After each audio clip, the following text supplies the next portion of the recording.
Assalamualaikum warahmatullahi wabarakatuh. Alhamdulillahirrabbilalamin. Wassalatu wassalamu ala asyrafil anbiya'i wal mursalin wa ala alihi wa sahbihi ajma'in, amma ba'du. Yang terhormat, pemateri kajian kali ini yaitu Ustadz Abdullah Fahrudin SPDI selaku Ketua UPSIS NU Kerala Wisnu serta Kasat Koryon Bansertaman. Yang terhormat, pengurus NU Ranting Sepanjang serta pengurus anak yatim dan sosial Ranting Sepanjang. Yang kami cintai rekan-rekan Nita, pimpinan ranting IPNU IPPNU Sepanjang, dan juga rekan-rekan Nita lainnya yang berbahagia. Pertama-tama, marilah kita panjatkan puji syukur kehadirat Allah Subhanahu wa Ta'ala, yang mana dengan berkat rahmatnya kita dapat berkumpul pada kajian pada malam hari ini. Yang kedua, salawat serta salam tetap tercurahkan kepada Nabi besar Muhammad SAW. Berkat hidayahnya kita dapat mengenal yakni dinul Islam.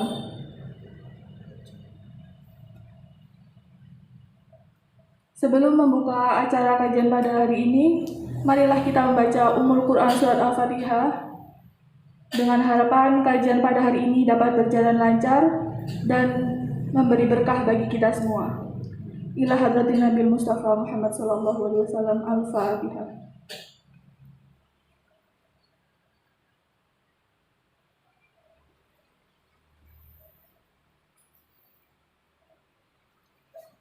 Acara selanjutnya yakni ngaji barokah yang akan dipimpin oleh Ustadz Abdullah Fahrudin dengan tema 3 amalan yang tidak akan pernah putus pahalanya walaupun sudah meninggal dunia. Kepada beliau kami persilahkan.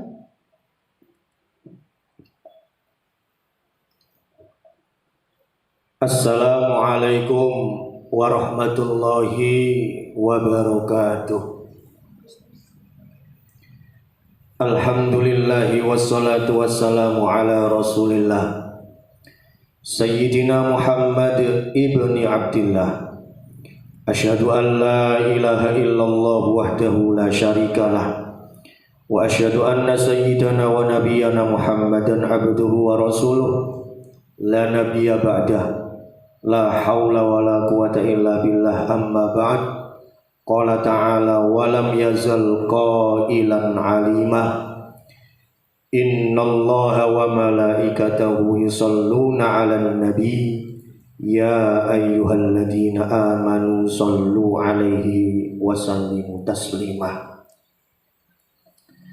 Hadirin para jamaah sekalian, wabil khusus anak-anak dari IPNU IPPNU Ranting Sepanjang yang berbahagia. Marilah terlebih dahulu kita bacakan suratul Fatihah kepada guru-guru kita. Kita hadiahkan pahalanya kepada guru-guru kita, kepada baginda Rasulullah Muhammad sallallahu alaihi wasallam. Semoga kita mendapatkan keberkahan di kehidupan kita bi syafaati Rasulullah sallallahu alaihi wasallam. Amin ya rabbal alamin. Ila hadratin Nabi Mustafa Muhammad Rasulullah sallallahu alaihi wasallam wa ila jami'i ikhwanihi minal anbiya wal mursalin wal awliya wasyuhada wassalihin wassahabah wat tabi'in wa khususan ila muassis li jam'iyati Nahdlatul Ulama. Allahumma fir lahum warhamhum wa'afihim wa'fu anhum wa ila hajatina wa hajatikum wa hajati jam'iyatina Nahdlatul Ulama syai'ul lillahi lana wa lahu. Alhamdulillahi rabbil alamin. Ar-Rahmanir Rahim. Maliki yaumiddin. Iyyaka na'budu wa iyyaka nasta'in. Ihdinas siratal mustaqim. Siratal ladzina an'amta 'alaihim ghairil maghdubi 'alaihim waladdallin. Amin. Hadirin sekalian, para pemirsa yang berbahagia, tema ngaji pada malam ini adalah 3 amalan yang tak pernah putus pahalanya walaupun sudah meninggal dunia. Di dalam satu hadis yang diriwayatkan oleh Imam Muslim dari sahabat Abu Hurairah radhiyallahu anhu, bahwasanya Rasulullah Muhammad sallallahu alaihi wasallam bersabda, "Idza mata banu Adam in qata'a amaluhu illa min salasin." Jikalau seseorang telah meninggal dunia, maka akan terputus amalnya kecuali 3 perkara. Apa 3 perkara itu? Yang pertama, shadaqatin jariyah,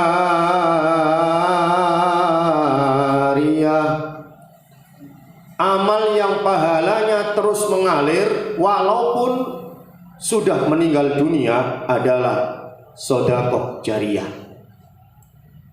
Ketika anak-anak semua, misalkan Mbak Jihan ini menyodakohkan uangnya untuk pembangunan masjid misalnya, untuk pembangunan musola misalnya, untuk pembangunan TPG misalnya, untuk jalan raya misalnya, untuk panti asuhan misalnya, maka selama panti asuhan itu bermanfaat bagi orang lain, selama tempat-tempat itu bermanfaat bagi orang lain, baik sekolahan, masjid, musola, jalan raya dan lain sebagainya, ketika tempat itu bermanfaat, maka panjenengan akan mendapatkan pahala dari Allah Subhanahu wa taala meskipun panjenengan sudah meninggal dunia. Ini luar biasa.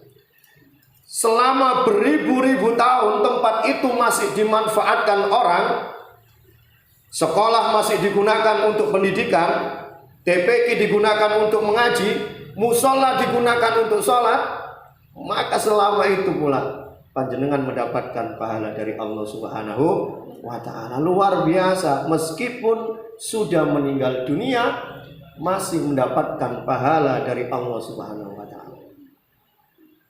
Maka niat ini perlu ditata. Maka kemudian panjenengan kalau punya uang, niatkan sedekah jariyah untuk masjid, musola, TPQ dan lain sebagainya. Tempat-tempat yang digunakan yang di situ bermanfaat bagi orang lain. Diniatkan sedekah jariyah, maka pahalanya akan mengalir selama tempat itu masih digunakan, meskipun panjenengan semua sudah meninggal dunia.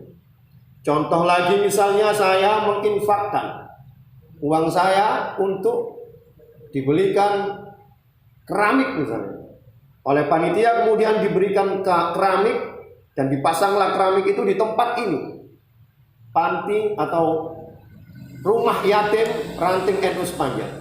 Maka selama rumah yatim NU Sepanjang ini dipakai dan dimanfaatkan orang, maka saya mendapatkan pahala dari Allah Subhanahu wa ta'ala. Luar biasa. Dan perlu diingat, ada satu hadis yang diriwayatkan oleh Imam Muslim sebagai motivasi bagi kita semua. Rasulullah bersabda yang bunyinya seperti ini, "Mana qasat shadaqatun min mal."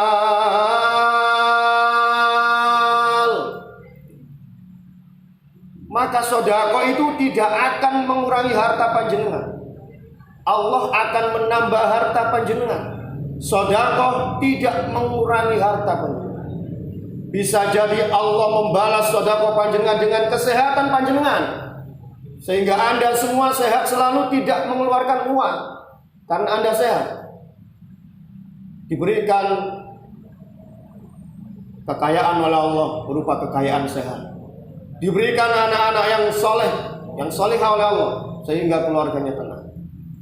Diberikan ketentraman di dalam keluarga, dimudahkan urusannya oleh Allah. Bisa jadi seperti itu.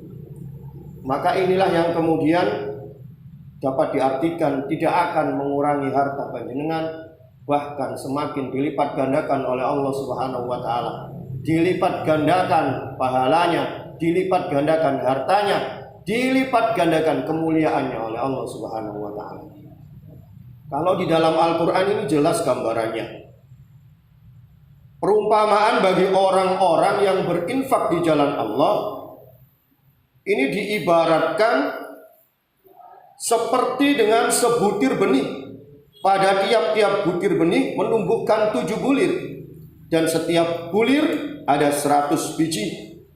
Maka kemudian dilipat gandakan hingga 700 kali lipat. Maka yakinlah, sedekah tidak akan membuat Anda miskin, tapi pasti Allah memberikan kekayaan pada Anda semua. Bisa berupa kesehatan, bisa berupa harta benda yang berlimpah, bisa berupa anak-anak yang solih maupun solihah, bisa berupa mudahnya urusan kita, dan hal-hal baik yang lainnya. Hadirin para jamaah sekalian yang berbahagia, orang dermawan dekat dengan Allah, disayang oleh Allah, disayang oleh manusia, jauh dari neraka, dekat dengan surganya Allah Subhanahu wa taala. Ini Mbak Jian harus jadi orang dermawan ya.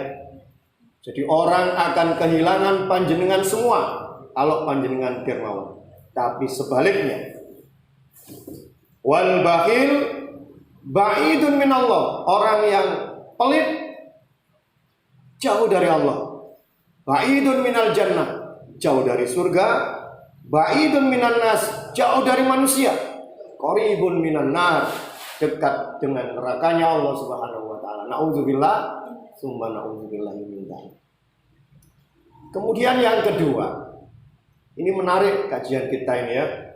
Jadi yang pertama jelas sedekah jariyah pahalanya akan terus mengalir meskipun jenengan sudah meninggal dunia. Yang kedua adalah au ilmin yuntafa'u bih, yang artinya ilmu yang bermanfaat. Jenengan punya ilmu yang bermanfaat, maka pahalanya akan mengalir selama ilmu itu diamalkan oleh orang lain yang pernah Anda ajarkan kepadanya. Ada satu hadis yang disampaikan oleh baginda Rasulullah Shallallahu Alaihi Wasallam. Ini agar kita yang pertama termotivasi dan juga agar hati-hati dengan ilmu kita. Rasulullah dawuh ngeten, man sanna fil Islam, siapa yang mengerjakan di dalam Islam sunnah.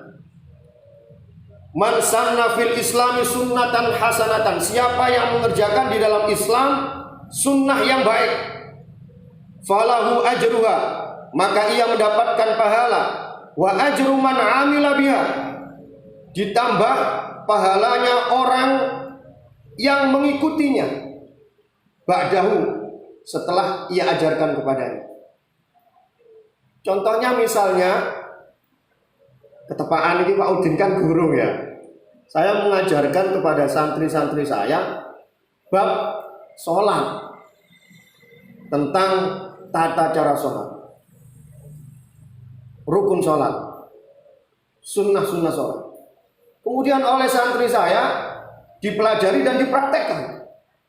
Maka selama santri saya mempraktekkan ilmu yang sudah saya berikan, maka selama itu pula saya mendapatkan pahala dari Allah Subhanahu wa taala. Santri saya dapat pahala dan saya juga dapat pahala.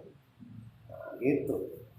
Kalau santri kita 10.000 tinggal mengalihkan, berapa banyaknya pahala? Falahu ajruha, maka ia akan mendapatkan pahalanya, wa ajru man amila biha ba'dahu. Nah, itu jelas. Dan ditambah pahalanya orang yang mengikutinya setelahnya. Sampean ajarkan yang baik, jangan ajarkan yang buruk.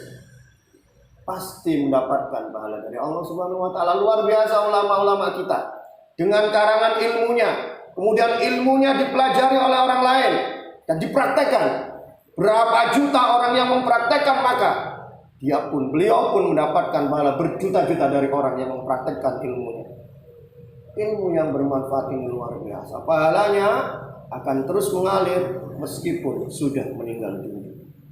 Tanam benih-benih yang baik, ajarkan kebaikan kepada saudara-saudara kita agar kita senantiasa mendapatkan pahala meskipun kita sudah meninggal dunia. Asik ya? Harus seperti itu. Ini motivasi bagi kita semua. Dan bahayanya, tak jelaskan pula ini bahayanya. Terusannya hadis.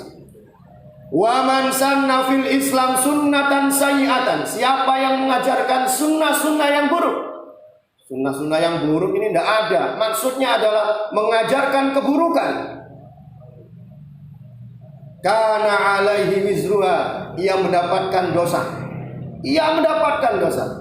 Siapa yang mengajarkan keburukan kepada orang lain, maka ia mendapatkan dosa. Ditambah dosanya orang yang melakukan perbuatan buruk itu. Setelahnya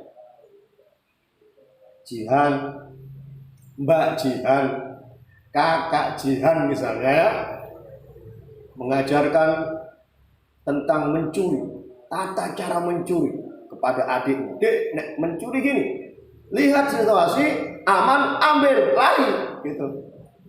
Ternyata adiknya mempraktekkan itu dan diajarkan kepada tetangga-tetangganya yang lain ilmu tentang mencuri. Maka kemudian kalau menurut hadis ini jenengan dapat dosa dari Allah, ditambah dosanya orang yang melakukan itu semua akibat jenengan mengajarkan keburukan kepada mereka. Ngajarkan meso, ngajarkan bolos, ngajarkan ilmu santet dan lain sebagainya. Segala yang Anda ajarkan yang berupa keburukan, maka Anda dapat dosa. Ditambah dosa orang yang mengikuti panjenengan. Kalau yang mengikuti keburukan panjenengan 1000 orang, maka dosanya adalah 1000 orang. Dan itu sampai meninggal dunia Anda mendapatkan warisan dosa. Dosa terus terkirim meskipun panjenengan meninggal dunia. Hati-hati. Ajarkan kebaikan, jangan ajarkan keburukan, karena itu akan berefek adanya pahala dan adanya dosa meskipun panjenengan sudah meninggal dunia. Naudzubillah, summa naudzubillah. Bersyukurlah ketika Anda menanam kebaikan, segera bertobatlah ketika Anda menanam keburukan. Hadirin para pemirsa sekalian yang dimuliakan oleh Allah Subhanahu wa taala dan anak-anak sekalian yang hadir di sini, yang terakhir ini juga menarik, penting ini saya sampaikan. Yang terakhir, amal yang tak pernah putus pahalanya. Yang ketiga adalah awaladin sholihin yad'ulah. Anak solih yang selalu berdoa kepadanya. Perlu diketahui, yang diartikan dengan waladun itu tidak dikhususkan untuk anaknya sendiri, tapi dikhususkan untuk orang-orang lain yang solih. Anaknya orang lain juga bisa, saudara-saudara kita sesama muslim juga bisa, baik laki-laki maupun perempuan. Ada satu hadis kajian, ini menarik untuk dipahami. Hadis ini diriwayatkan oleh Imam Bukhari Muslim. Hadisnya muttafaqun alaih, hadisnya hadis sahih. Hadis ini dari Sayyidah Aisyah. Sanadnya dari Sayyidah Aisyah. Yang membawa hadis adalah Sayyidah Aisyah. Matanya begini, redaksi hadisnya begini. Ana Aisyah radhiyallahu anha, dari Aisyah radhiyallahu anha. Anna rajulan qala lin Nabi sallallahu alaihi wasallam. Ada seorang laki-laki yang berkata kepada Nabi, bercerita kepada Nabi. Inna ummi yaftulitat nafsaha. Nabi, ibu saya meninggal dunia mendadak. Inna ummi yaftulitat nafsuha. Ibu saya meninggal dunia mendadak. Wa adunnuha, dan saya menyangka, saya mengira. Ini terlalu bernafsu ya, sehingga ada yang salah ya. Wa adunnuha, dan saya akan menyangka, saya mengira. lau takallamat, seandainya saat ini ibu saya dapat berkata tasaddaqat, maka ibu saya pasti akan bersedekah. Wong sak mangke mun sedo mboten saged ngomong, tapi saya yakin kalau saat ini ibu saya dapat berbicara, maka tasaddaqat, ibu saya pasti bersedekah. Kemudian dia bertanya kepada Nabi, tanyanya asing enggak? Fahal laha ajrun in tasaddaqtu anha, apakah ibu saya yang sudah meninggal dunia mendapatkan pahala dari Allah? In tasaddaqtu anha, ketika saya bersedekah atas nama ibu saya yang meninggal dunia. Saya bersedekah mengatasnamakan ibu saya yang sudah meninggal dunia, apa ibu saya dapat pahala? Qala, maka Nabi menjawab, na'am, yes. Iya, ibumu dapat pahala. Ini memberi informasi bagi kita semua dan menjadi pegangan bagi kita semua. Kita boleh dan disunahkan untuk menghadiahkan pahala kita kepada ahli kubur kita, kepada keluarga kita, kepada saudara-saudara kita yang seagama dengan kita. Hadisnya ini jelas. Ketika Pak Udin misalnya mensedekahkan uang saya, bismillahirrahmanirrahim, ya Allah, pahala sedekah dari uang saya ini saya hadiahkan kepada ayah saya, kepada ibu saya, kepada keluarga saya, baik yang masih hidup maupun yang sudah meninggal dunia, kepada kaum muslimin muslimat sedunia. Al-Fatihah. Masuk. Belum, gitu ya. Karena uangnya besar, maka bunyinya kesek, gitu ya. Karena uangnya kecil bunyinya kelontang gitu. Maka saya dapat pahala karena saya berbuat baik. Orang-orang yang saya sebutkan tadi mendapatkan pahala. Satu dapat pahala dari Allah SWT. Maka jangan lupa kalau saudara ingat ahli kubur kita, termasuk keluarga kita, baik yang sudah meninggal dunia maupun yang masih hidup. Ini ada keterangan tadi saya baca ini. Oh ya kok iso? Apa nyampe? Wong dia masih hidup, masih kok. Ini si pemberi, ini ada di dalam keterangan kitab Irsyadul Ibad halaman 35-36. Si pemberi yang bersedekah mendapatkan pahala seperti pahala yang didapat oleh orang yang dihadiahi pahala, dengan tidak mengurangi sedikit pun pahalanya. Aku ngegai sedekah pahala saya dapat tanpa terkurangi sedikit pun karena sudah tak berikan kepada ahli kubur kita. Tidak dikurangi sedikit pun pahala. Kemudian orang yang bersedekah tadi mendapatkan pahala bukan karena sedekahnya, tapi karena dia telah berbuat baik kepada sesama. Kemudian disebutkan pula di dalam keterangan ini bahwa pahala amal yang dihadiahkan pada orang lain, baik masih hidup atau sudah mati, maka pahala tersebut akan sampai kepada yang bersangkutan.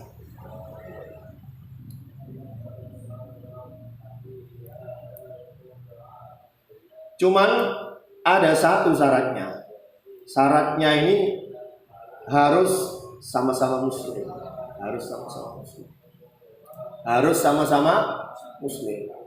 Kalau yang satunya tidak iman kepada Allah atau bukan orang Islam, maka tidak akan nyampe.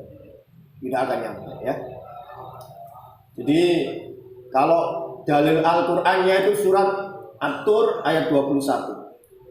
Walladzina amanu wattaba'hum dzurriyyatahum biiman alhaqna bihim dzurriyyatahum wa ma alatnahum min amalin min syai' kullu mri'in bima kasabat rahim. Yang artinya, dan orang-orang yang beriman dan anak-anak cucu mereka mengikuti dalam keimanan, kami hubungkan anak cucu mereka dengan mereka, dan kami tiada mengurangi sedikit pun dari pahala amal mereka. Tiap-tiap manusia terikat dengan apa yang dikerjakan. Jadi ini syaratnya bisa nyampe kepada ahli kubur kita atau kepada keluarga kita, baik yang masih hidup maupun yang sudah meninggal dunia dengan syarat sama-sama Islamnya. Dan yang demikian itu setiap manusia terikat dengan apa yang dikerjakannya. Artinya, kalau selama hidup kita memberikan pendidikan yang baik kepada anak-anak kita, memberikan ilmu semacam itu, maka anak-anak kita akan mengamalkan seperti itu dan kita mendapatkan keuntungan. Dan itu adalah akibat daripada jerih payah saya sendiri, jerih payah kita sendiri. Kalau kemudian saya tidak mengajarkan, otomatis saya tidak mendapatkan kiriman pahala, dan itu juga karena perilaku saya sendiri. Maksud ayat itu seperti itu. Loh Pak Udin, itulah sing sodako punya uang Pak Udin. Gimana kalau saya nggak punya uang? Adik saya ini ya belum bekerja dia nggak punya uang untuk sodako. Misalnya ada satu hadis lagi yang luar biasa di dalam Sahih Muslim. Ini disebutkan bahwa sedekah itu tidak harus berupa uang. Semua yang ada pada diri kita bisa kita sedekahkan. Kata Rasulullah, inna bikulli tasbihatin, sesungguhnya tiap bacaan tasbih yang panjenengan ucapkan subhanallah bihamdi subhanallahil adzim, sedekahun ada pahala sedekah. Paham ya? Wa kulli takbiratin, setiap bacaan takbir Allahu Akbar yang panjenengan ucapkan sedekahun ada pahala sedekahnya. Wa kulli tahmidatin, setiap bacaan alhamdulillahirabbil alamin ada pahala sedekahnya. Sedekahun ada pahala sedekahnya. Wa kullu tahlilatin, setiap bacaan la ilaha illallah yang samain baca ada pahala sedekahnya. Wa kullu amrin bil ma'ruf, setiap pekerjaan memerintahkan kepada kebaikan ada pula pahala sedekah. Setiap mencegah kemungkaran ada pahala sedekahnya. Kalau kemudian tasbih kita, la ilaha illallah kita, tahmid kita, alhamdulillah kita, subhanallah kita, istighfar kita hadiahkan kepada ahli kubur kita pahalanya, maka ahli kubur kita mendapatkan pahala dari Allah Subhanahu wa taala. Makanya tahlil itu penting ya. Tahlil itu penting. Di akhir tahlil gimana doanya? Allahumma ya Allah taqabbal, terimalah, wa ausil, sampaikanlah sawaba pahala ma qara'na minal Qur'anil azim, bacaan Al-Qur'an yang kami baca. Ya. Sampaikan pahalanya. Wa ma halalna, dan dari bacaan tahlil kita, wa ma sabbalna, dari bacaan tasbih kita, wa ma shallaina, dan dari bacaan sholawat kita hadiahkan kepada siapa pahalanya? Ila hadratin Nabi Mustafa, kepada Nabi. Summa ila jami ikhwanihi, kepada ikhwan-ikhwannya Nabi, saudara-saudaranya Nabi. Minal anbiya, dari golongan Nabi, wal mursalin, dan golongan rasul. Wasyuhada, kepada para syuhada, dihadiahkan kepada para syuhada, wassolihin, para ulama, wattabi'in, tabi'in. Kemudian dihadiahkan kepada ila jami'i abaina, bapak-bapak kita. Otomatis yang muslim, yang enggak muslim ya hilang. Wa ummahatina, dan ibu-ibu kita. Wa ila jami'il kubur, kepada seluruh ahli kubur minal muslimin wal muslimat, dari golongan-golongan orang-orang Islam laki-laki dan orang Islam perempuan. Al ahya'i minhum wal amat, yang masih hidup maupun yang sudah meninggal, sampai kepada mereka. Ini tuntunan ulama kita, dan itu ada dasarnya dan pegangannya adalah hadis sahih. Maka ingatlah, setiap langkah kita, sedekah kita, amal perbuatan kita bisa kita hadiahkan pahalanya kepada orang lain. Jadi seperti itu. Semoga kajian malam ini bermanfaat di dalam kehidupan kita, saling mengingatkan, dan kemudian yakinlah bahwa apa yang diajarkan oleh ulama-ulama kita itu ada dasarnya dan dapat dipertanggungjawabkan dalil-dalilnya. Dalilnya adalah dalil sahih yang bisa dijadikan untuk pegangan, dapat dijadikan untuk sandaran di dalam perilaku kehidupan. Demikian yang dapat kami sampaikan. Mohon maaf jika ada hal-hal yang kurang berkenan.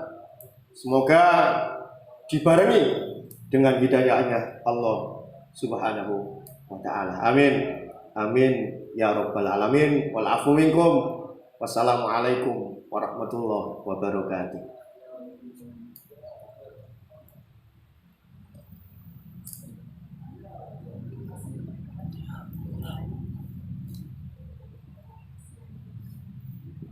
Selanjutnya akan diisi dengan beberapa pertanyaan dari audiens. Monggo bagi yang ingin bertanya silakan maju ke depan. Oh, ya. Ya. Assalamualaikum warahmatullahi wabarakatuh. Salam warahmatullahi wabarakatuh. Bisa ke depan di sini agar masuk di settingan juga nggak apa-apa. Oh, hanya suara. Berkaitan dengan 3 amalan, salah satunya yaitu anak yang soleh-solehah. Lalu bagaimana jika anak itu hanya sebatas anak angkat? Apakah tetap bisa menjadikan ladang pahala bagi kedua orang tuanya kelak? Nih, Sampun. sampun. Assalamualaikum warahmatullahi wabarakatuh. Salam warahmatullahi wabarakatuh. Langsung diberikan Pak Udin ya.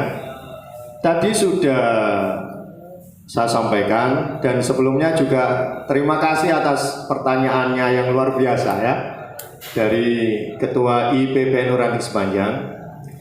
Tadi sudah saya jelaskan kaitannya dengan waladun itu tidak hanya berlaku pada anak kandung ya, anak-anak orang lain, saudaranya bisa, sesama muslim bisa.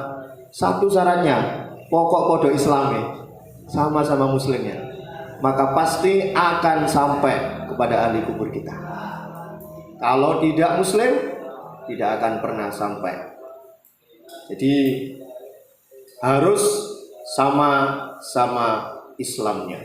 Baik anak angkat, anak kandung, saudara sepupu, saudara misan, teman, dan lain sebagainya, maka pasti akan sampai kepada ahli kubur kita. Makanya kalau tahlil, anakku sayang, kalau tahlil itu kan ngundang orang lain, ya kan? Ngundang orang lain, kirim pahala dari bacaan surat Yasin dan tahlil kepada ahli kubur kita. Artinya siapapun asalkan sama-sama Islamnya, maka pasti akan sampai kepada ahli kubur kita masing-masing. Ada lagi kira-kira? Ini ada lagi. Sebentar, ada fenomena yang menarik. Ya ini, kadang ada share-sharean di WA. Itu kalau sedekah jariah nunggu harus digunakan. Kalau saya bersedekah uang 100.000 misalnya, uang itu tidak digunakan, belum digunakan oleh panitia, maka ada anggapan saya belum mendapatkan pahala sedekah saya. Tidak seperti itu. Yang namanya sedekah jariah itu tergantung untuk persiapan, dimanfaatkan atau tidak dipakai. Kalau sudah diniatkan sedekah jariah, uang itu sudah digunakan atau belum, maka sudah mendapatkan pahala dari Allah Subhanahu wa taala. Termasuk ada masjid yang membuka kotak sedekah jariah, ada orang yang mengisi di situ, maka saat itu pula sudah mendapatkan pahala dari Allah. Digunakan atau tidak, sudah mendapatkan pahala dari Allah Subhanahu wa taala. Rujukannya ini saya catat. Rujukannya ada di dalam Fatwa Al-Imam An-Nawawi halaman 82, 81, 82. Ada juga di dalam Tahrijul Furu' Alal Usul halaman 198. Jadi kesimpulannya wis oleh ganjaran asal diniatkan sedekah jariah, dimanfaatkan atau tidak, maka mendapatkan pahala dari Allah Subhanahu wa taala. Tidak nunggu, harus dipakai dulu. Monggo. Yang berikutnya pertanyaan dari saya lagi Ustaz. Iya. Kalau misalnya saya punya teman ini namanya Dava, Iya. saya di kelas nggak sengaja lihat Dava nyontek. Iya. Dava nggak ngajarin saya untuk nyontek, tapi ketika melihat Dava, saya juga ingin meniru perbuatannya. Apakah itu juga termasuk dosa jariah? Karena Dava tidak sengaja melakukan hal yang buruk, saya lihat dan saya juga ikut melakukannya karena lihat Dava tadi. Pripun Ustaz?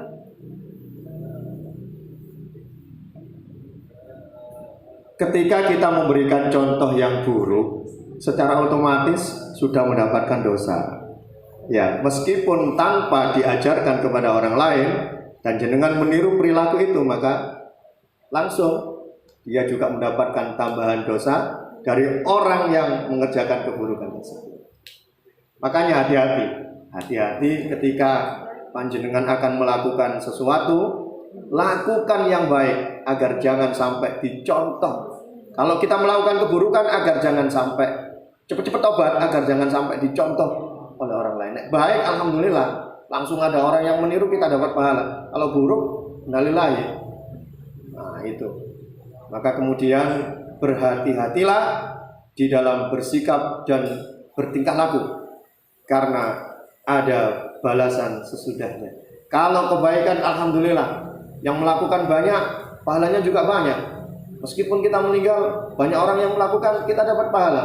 Tapi ketika keburukan yang kita lakukan, na'udzubillah, summa na'udzubillah min dzalik, cepat bertobat kepada Allah Subhanahu wa taala.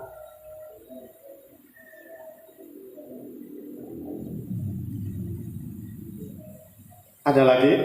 Terus apa?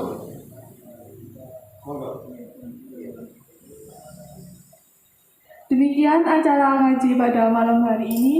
Semoga ilmu yang disampaikan dapat bermanfaat bagi kita semua. Terima kasih untuk pemateri kita malam ini, Ustadz Abdullah Fahrudin.